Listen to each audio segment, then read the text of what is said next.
Hi guys, it's going to be a pretty quick tournament review this time since I hosted this one.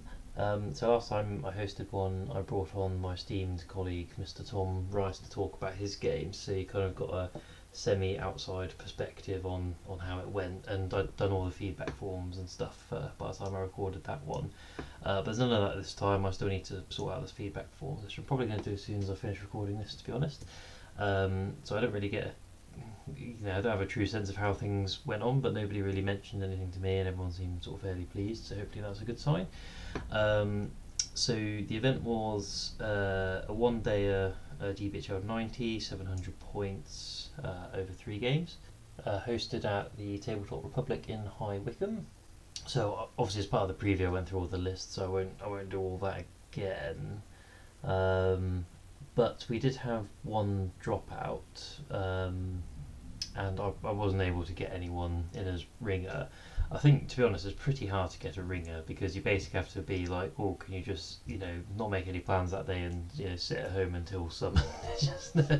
It's not great. Um, so yeah, I'll quickly go over my ringer army choice.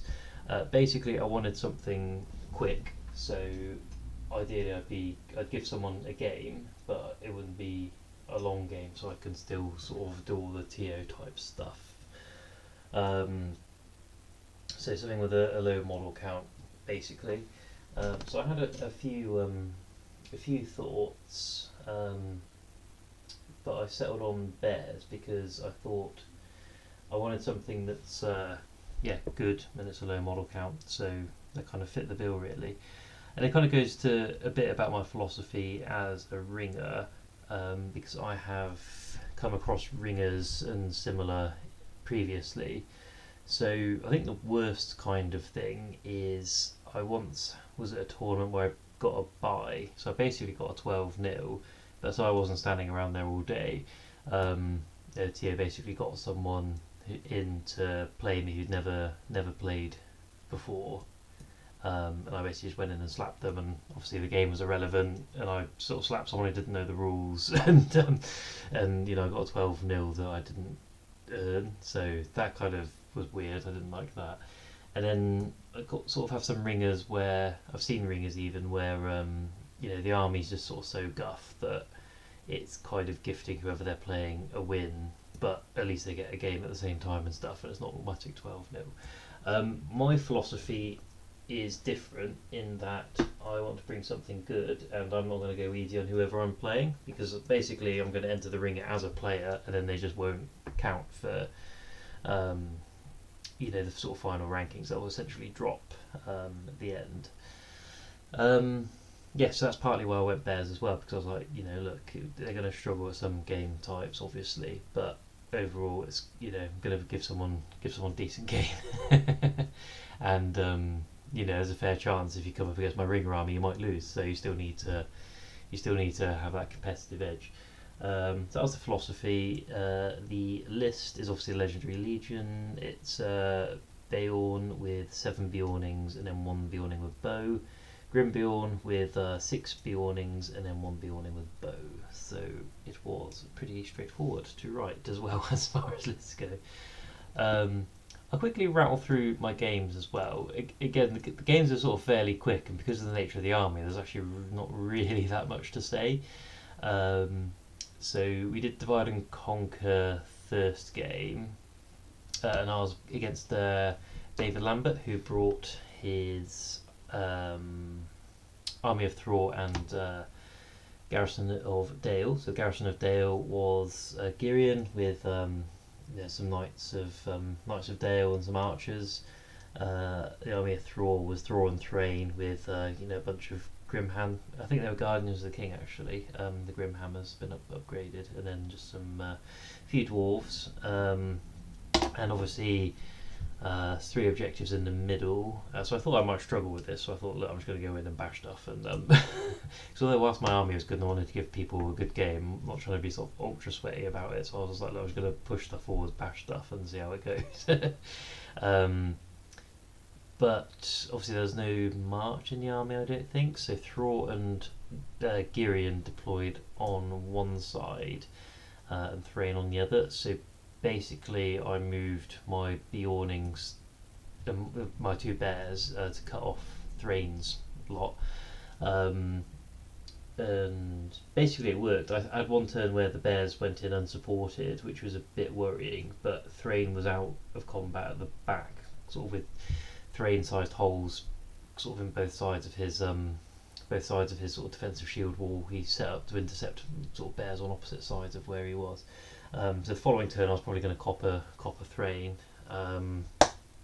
but yeah, so I sort of got 3 turns sort of smashing some dwarves.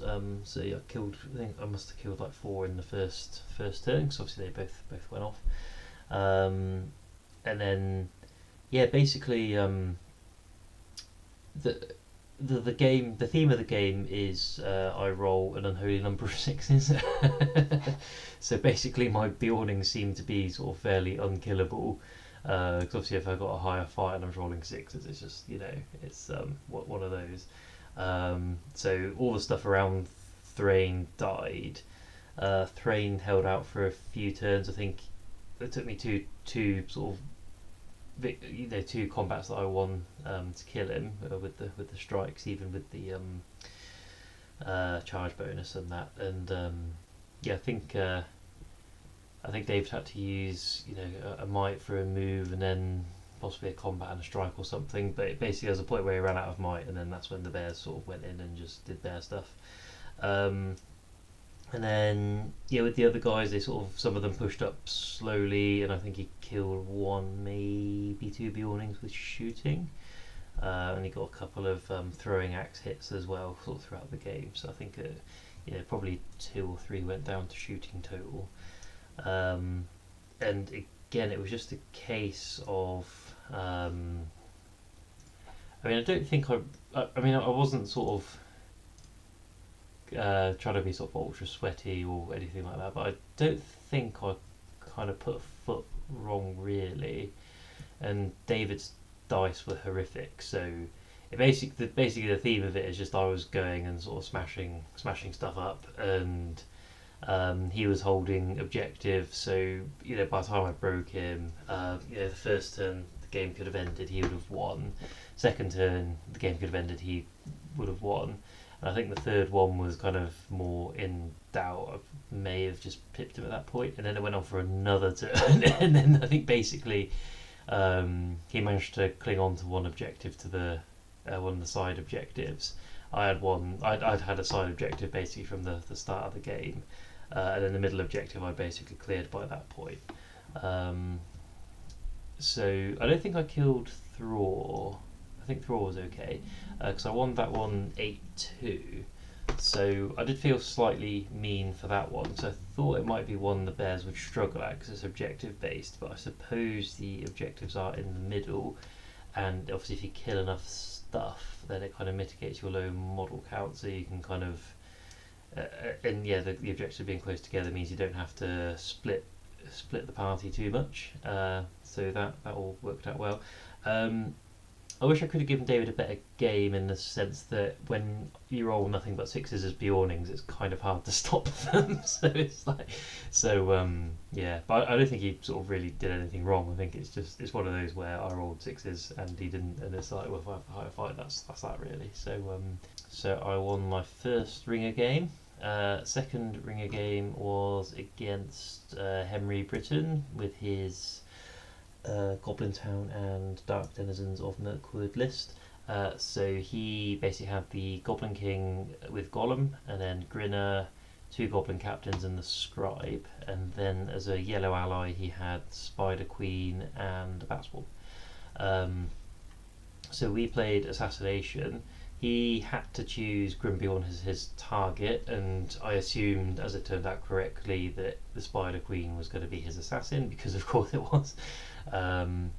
My target was a bit more interesting, because logic says you pick one of the captains, but I figured that Henry would hide them at the back, because he would expect me to choose a captain, because obviously he would. So I chose Grinner because I thought Spider Queen is kind of a bit too difficult to deal with, and I kind of just don't want to sort of get involved with that. It's a spider queen with a bat swarm hovering. It's just like, nope. So I chose Grinner because I could have chosen Gollum. Well, Gollum was another one because obviously he'd had to have thrown Gollum in at some point. You'd have thought to help the king out. But I went with Grinner because I figured that Grinner has to be near the combat because you need to leverage that strike, and also him swapping around stuff would potentially be useful, and might be a temptation to do that, so that might put him in harm's way. So I thought, you know what, we'll try kill Grinner and see how that goes. This game is another super duper simple game. Seems to be the theme with Beornings. There's kind of not a lot of thinking going on my part anyway. Basically, I set Beorn up in the middle of the middle of sort of as far forward as I could deploy. Sorry, his warband was, he was actually set sort of 5.5 inches back with a bear-sized hole. So if I lost priority, then I'm still bearing and get a monstrous charge basically. So so that was all good. And then Grimbeorn was just on the other flank with some other dudes. So I kind of just deployed in a line. It wasn't sort of anything particularly big brain on my part. And then turn one just got stuck in basically. Goblin King got stuck in. Spider Queen got into position. And I mean that was it really. I can't remember who got what priority and heroic roll off. I think the problem is when I was TOing, I'm one of those people who gets like so involved in the game I kind of forget that the rest of the planet exists around the game, so that's how I kind of remember stuff. But when you kind of ask questions constantly, which is obviously fine because that's literally why I'm there, I find it hard to recollect exactly the sort of chain of events in a particular game. But basically I didn't want to go heroic for heroic against the goblins because they had way more might than I did, and I just didn't think it was smart. But as it was, I think I'm not sure I contested the first one because I think he just kind of got stuck in, I think, and then I just sort of chucked the bear in, or maybe I charged, I can't even remember now, it doesn't really matter. And then the following 3 turns there were heroic move offs. I won 2, and I think Henry won 1. He won turn 3, I won turn 2 and 4, I think, something like that. So I was able to sort of get quite fortunate with that, making sure I sort of picked the combats and block stuff out I needed to block out and all that sort of good jam. So on the left flank, the story was that the Spider Queen, turn 2, she charged a Beorning, and I sort of looked at it and I was just like, oh, if I trap it and kill it, that would just be amazing. And it was dumb. I think if I wasn't Ringer, I probably wouldn't have done it, but I was like, look, I think I just chucked 4 Beornings in, surrounded her, and I was just like, look, if I win this, you're dead. And obviously, I think I got a 6, and then Henry got what did he get? He got I think he got a 4, might up to a 6, and then killed 3 of my Beornings because he'd done the monstrous charge as well, which is why it was even more stupid than it would have been otherwise. And then the following turn, Grimbeorn got in, Spider defensed, that was fine. Following turn, Grimbeorn got in again, and then killed the Spider Queen, so that was good. Batswarm failed to pass a courage test, I think. The Batswarm was a little redundant for the game, if memory serves. The general story of Beornings is the goblins, killed a few, but not that many, and I was just sort of carving up the goblins because again it was a sort of hot dice rolling session. Obviously all my guys were getting the banner bonus, and then the story in the middle is Beorn sort of cut a path sideways to get to the king, and then I managed to barge and get into the king, and won 1 round of combat, and I think did like 1 wound because I think he failed 1 blubber save and failed the fate.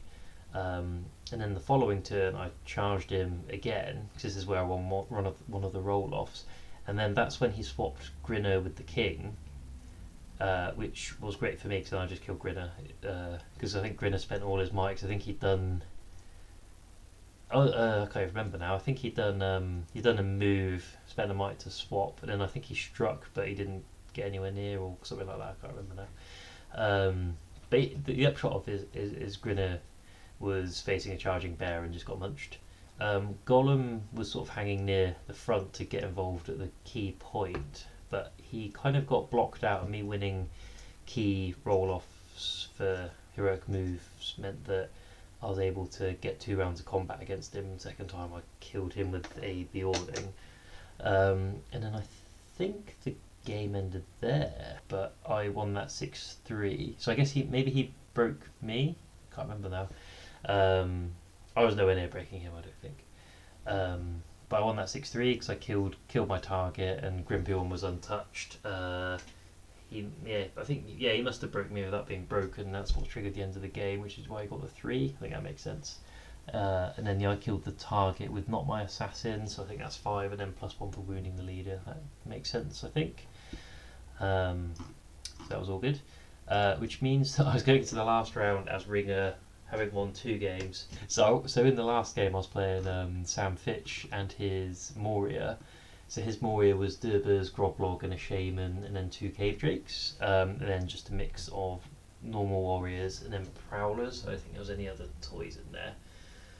We were playing Seize the Prize.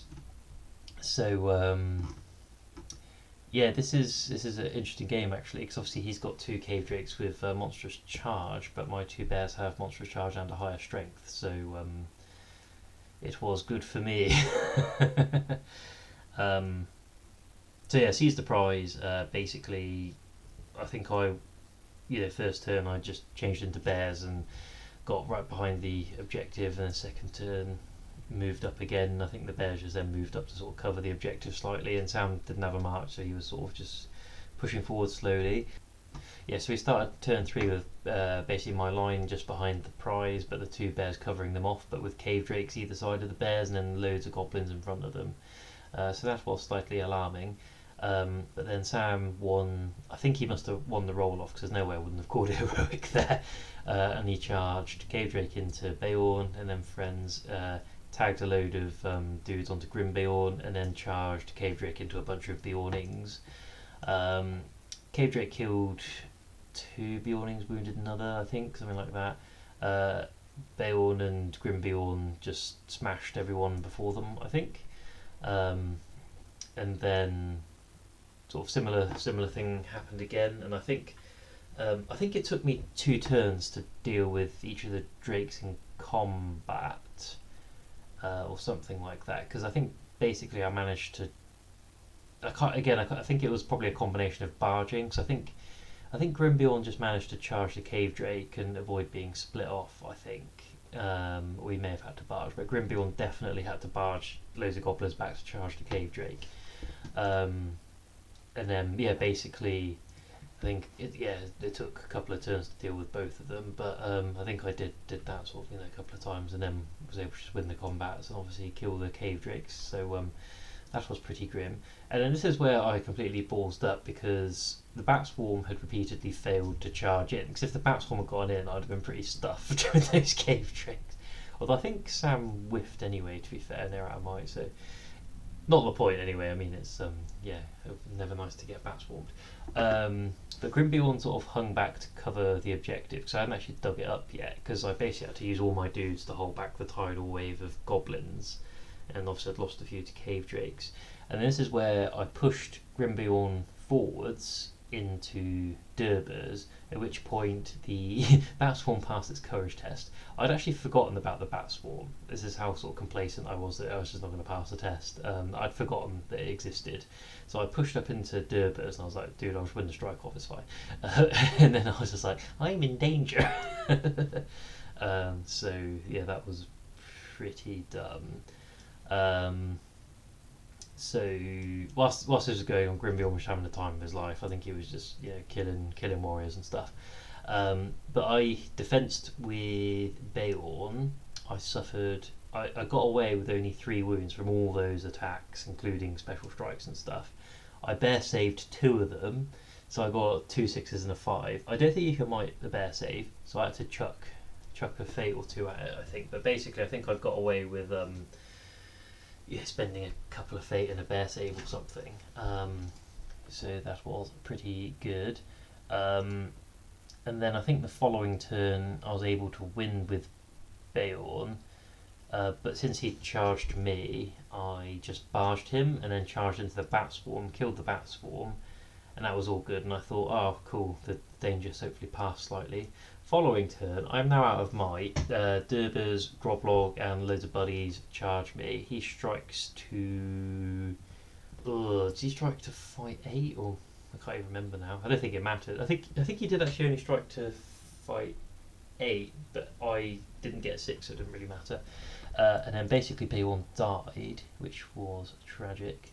And I was out of might by this point, so actually he was able to completely control heroic moves, and it meant he sent the goblin to go and dig up the prize. I immediately killed that goblin, but then he sort of combated Durbers and Groblog downwards, struck and then killed him, and then they ended up with the prize and my half of the board just hidden behind a building. Again, if the game went on indefinitely, maybe I'd have gotten a bear into him, but it didn't go on indefinitely, so which is probably why Sam did what he did. And yeah, because I think by the end I'd killed almost all. I think I probably had about the same numbers as him, to be honest, because of just how much killing everything was doing. I quartered him, and the game ended, and he won that one because he had the prize and he killed my leader.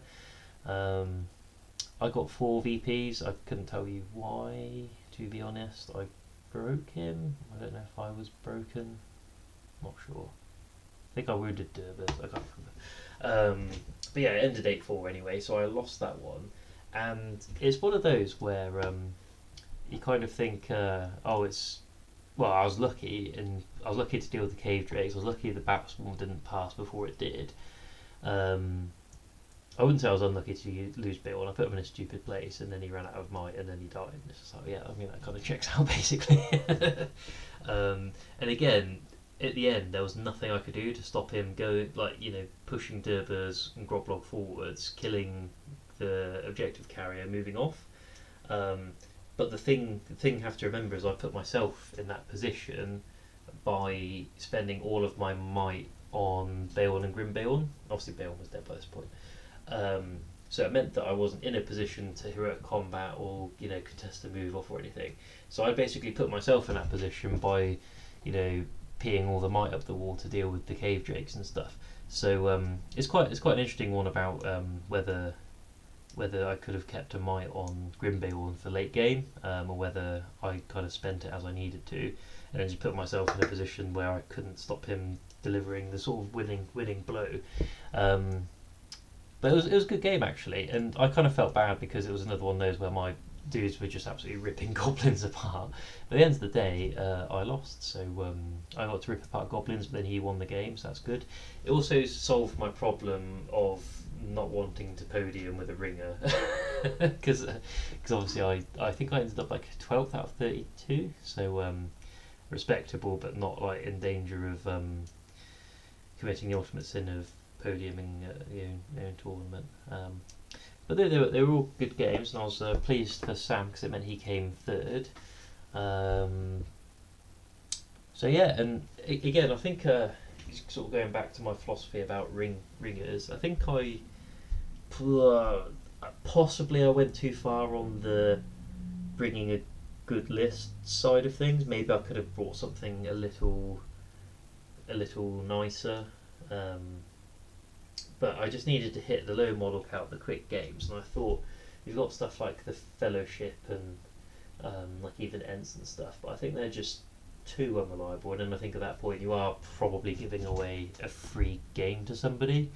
So I think if I was a bit mean, I'd rather be a bit mean rather than too nice and just sort of basically bumping up every opponent. I'd play up the order when it's kind of a bit unnecessary. So that was my ringing experience. That was sort of interesting because they were 2-hour games. I think the first 2 games I was playing for an hour. The last game I was playing for an hour and a half, but it gave me plenty of time to do stuff, and I was still able to attend people. So I think that went quite well. Because I think my last tournament I was a bit conflicted as to whether I wanted to play or not. Cause I was a bit like everyone else is having fun, and like yes, it's my tournament, but it would have been nice to play possibly. But I think that one I did previously, 400 points, like an hour and a half game. It's probably better I didn't play because the rounds are relatively quick. But here, I think 2 hours of twiddling my thumbs would have been a bit of a drag, maybe. So it was nice. It was nice to play, actually. It was nice to It's just nice to get some games in whilst doing the TO stuff. So I won't sort of comment on how it went because I haven't had the feedback forms. I think it went well, and the guys at the shop were very helpful setting up their 11 tables before I arrived. So I only had to basically bring in my 5 tables and set those up. So that was all nice and smooth, and I think everything went well, sort of facilities wise and timing wise and stuff. But just a quick look at the standings, I suppose. Obviously, Tom Rice has dishonoured everyone really with the spoon performance with the fiefdoms. But I think he had a good time, so that's the main thing. And then we've got some of my esteemed colleagues near the bottom as well. You've got Mr. Murphy with Halls of Thrones Rule and Erebor Reclaimed, but he was unlucky to, in the penultimate turn, have Thorin killed in assassination with a Mordor catapult, which, if it is a direct hit, does count as a siege veteran doing it for the purposes of him being the assassin. So that was pretty hilarious. And then Cameron bringing Rohan and Wild Men of the is it Druiden Forest? I can't remember now. But yeah, either way, that was a pretty guff list, but he managed to win, so that was pretty cool. And he got best painted as well with his display board, which was pretty awesome. And then further up, you got Mr. Denny with Angmar, 2 wins, very nice. I think he was defeated by Mr. Garside, which is to be expected, I suppose, because Dan's a very good player. But he got most sporting, and then just top 3 lists actually with an honorary mention for 4th place, which is Vanquishers. Vanquishers was brought to heel by Mr. Garside, so doing a public service there, because they held each other to a draw, which basically, because whoever would have won would have come probably second, you'd have said, but alas no, because they drew with each other, they both stopped each other podium, so always exciting. So Sam, obviously, who I said beat me in the last round, came 3rd. So he definitely fought for that podium in the last game. That was a very tough game. And then Luke came 2nd with Assault on Lothlorien. I caught bits of his game against Bert, and obviously he beat Bert. I think that was possibly the last round. I can't remember now. And then Miles winning 2 out of 2 of my tournaments recently, with Fell Beings of Mirkwood. So Miles has sort of come out of nowhere and is now winning stuff, which is alarming, so I'll have to beat him next time. But yeah, I said it was brief, and then I've just sort of waffled on for half an hour, but there's my sort of semi-brief summary of how things went. So thanks to those of you who came, and I will catch you at the next one. Oh, in fact, sorry, just a public service announcement. I'm not going to be hosting anything until probably at least spring next year, because we have baby number 2 coming in January. So late this year, early next year is not going to be great for me hobby-wise, I imagine. But I've brought it on myself, so it's all good. So okay, cool. I'll catch you guys at the next one.